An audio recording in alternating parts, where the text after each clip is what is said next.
નમસ્કાર મિત્રો, આરતી ફર્નિચરમાં બધા જ મિત્રોનું હાર્દિક સ્વાગત છે।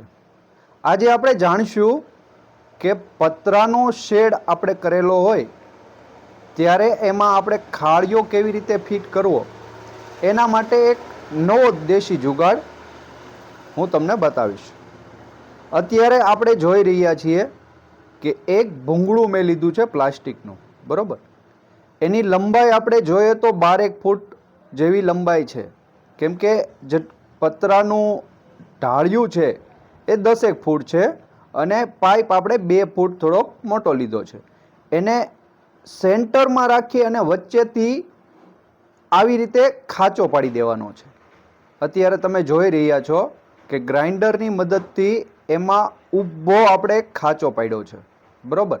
જેનાથી એ અલગ અલગ પાર્ટમાં તો નહીં થાય, પણ એક સાઈડથી આખો એક ખાંચો તૈયાર થઈ જશે, બરાબર। તમે જોઈ રહ્યા છો એ 12 ફૂટમાં પૂરેપૂરો વચ્ચેથી આપણે એક આખો મોટો ખાંચો પાડી દીધો છે। હવે આ જે ખાંચો છે એ આપણે જે આપણો પતરાનો છેલ્લો છેડો આવે તેની સાથે કનેક્ટ કરી દેવાનો છે।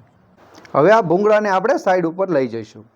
હવે તમે જોઈ રહ્યા છો આ રીતે પતરાનો શેડ છે। એ શેડમાં જ્યાં વરસાદનું પાણી આવતું હોય એ જગ્યાએ એના કોર ઉપર આ રીતે ખાંચામાં બેસાડી દેવાનો છે। થોડુંક અઘરું કામ છે, પણ ધ્યાન રાખીને આપણે પરફેક્ટ કરશું એટલે એ આખો ખાંચો બધા પતરામાં આવી જશે। એક સાઈડ તમે જોઈ રહ્યા છો કે આપણે એને દોરી બાંધી છે, એ દોરીની મદદથી ત્યાં પકડી રાખે છે। ત્યાં આપણે ધારીએ તો મોટા ટેબલ રાખીને પણ થઈ શકે એવું હતું, પણ ટેબલની સુવિધા અવેલેબલ નહોતી, તો આપણે એને દોરી બાંધી અને એક છેડો પકડી રાખ્યો છે। હવે બીજા છેડાથી આપણે એને બને એટલું આગળ ખેંચવાનું છે। વચ્ચે વચ્ચે ઘણી જગ્યાએ તાર બાંધેલા છે, એના કારણે થોડુંક ખેંચવામાં પ્રોબ્લેમ આવે છે, પણ આપણે એને આખો પાઇપ એ પતરાની ધારમાં લગાવી દેવાનો છે। તમે જોઈ રહ્યા છો એક છેડાથી આપણે ખેંચતા જઈએ છીએ અને બીજા છેડાથી આપણે ધક્કો લગાવીએ છીએ। અડધે સુધીનું કામ આપણું કમ્પ્લીટ થઈ ચૂક્યું છે। હવે આપ જોઈ રહ્યા છો આ જેટલું બી પાણી આવશે એ આ ભૂંગળામાં થઈ અને નીચે પડશે। જે અલગ અલગ છેડાથી બધે અલગ અલગ એની જે ધાર થતી એ ધાર હવે એક જ છેડાથી બધું નીચે આવી જશે, બરાબર। જૂના પતરા હોવાના કારણે થોડુંક ખેંચવામાં પ્રોબ્લેમ આવે છે, થોડોક ટાઈમ લાગે છે, પણ જે કામ થાય એ પરફેક્ટ થશે। તમે જોઈ રહ્યા છો કે એક શેડો હવે થોડોક જ બાકી છે, થોડોક તો આપણે બહાર રાખવાનો જ છે અને કોર સુધી પણ આપણે પહોંચી ગયા છીએ।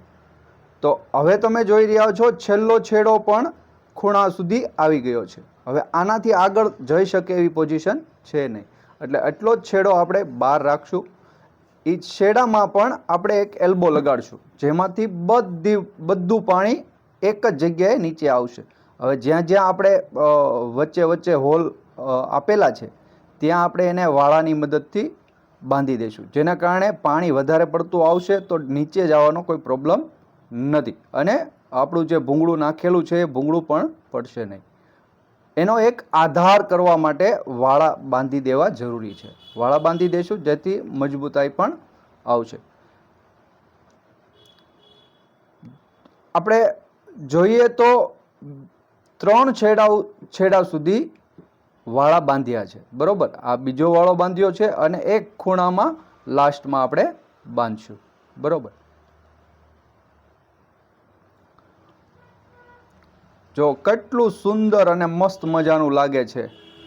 ખાળીઓ પહેલાં આપણે જે ખાળિયા કરતા બધા પતરાના જ કરતા, પણ ઘણી એવી જગ્યા હોય છે કે જ્યાં આપણે પતરાના ખાળિયા બેસતા નથી, તો એવી જગ્યાએ તમે આવા ખાળિયાનો ઉપયોગ કરી અને એને કરી શકો છો।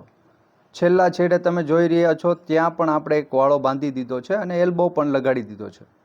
એલ્બાને પણ આપણે વાળાથી બાંધી દીધો, જેને કારણે એલ્બો નીચે ના પડી જાય। એલ્બો ફિટ કરવા માટે તમે સોલ્યુશનનો પણ ઉપયોગ કરી શકો છો। હવે તમે જોઈ રહ્યા છો કેટલું સુંદર મજાનું એકદમ ફિક્સ ચારો સાઈડ સેન્ટરમાં આવી ચૂક્યું છે। હવે પાણી ગમે તેટલો વરસાદ આવે તો પણ પાણી બધું એલ્બાની મદદથી નીચે જ આવશે. તમને અમારો વિડીયો કેવો લાગ્યો કોમેન્ટમાં જરૂર બતાવજો. ચેનલને સબસ્ક્રાઈબ જરૂરથી કરજો. જય હિન્દ, જય ભારત.